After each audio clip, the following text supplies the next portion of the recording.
xubno ka tirsan xarunta cilmi baarista iyo horumarinta hadaf oo weheliyo isuduwaha wasaaradda beeraha gobolka Sanaag Siciid Maxamed Saalax ayaa booqasho ku tagay deegaanka Durdur ee gobolka Sanaag oo ay ku nool yihiin bulsho xoolo dhaqato iyo beeraley ah.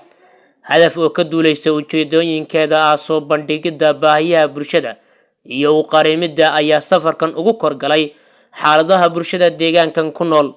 bulshada oo dadaal badan geliyay sidii ay wax soo saar fiican ugu gaari lahaayeen beeraha ay tabcadaan ayaa la kulma caqabado kala duwan waxaana ka mid ah caqabadaha ugu waaweyn ee haysta dhanka biyaha waraabka wado xumo iyo agabka beeraha oo aad ugu yar.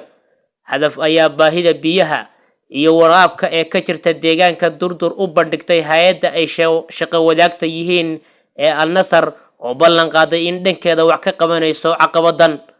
toddobaadkii hore ayaa Al Nasr oo ka jawaabtay codsigaas waxaana deegaankaas laga dhagax dhigay ceel biyood biriqoday ah oo wata agabkiisa kala duwan sida bam solar iyo tuubooyinka biyaha. ceelkan ayaa noqonaya markii toddobaadkan dambe la dhameystiro kii saddexaad oo ay hadaf u fuliso hay'adda ay shaqo wadaagta yihiin ee Al Nasr. ku soo dhawaada barnaamijka booqashooyinka hadaf ee xog ururinta urkurgalida iyo indhaynta xaaladaha bulshooyinka iyo deegaanka. muwaadin ka qayb qaado oo taageer barnaamijka hadaf.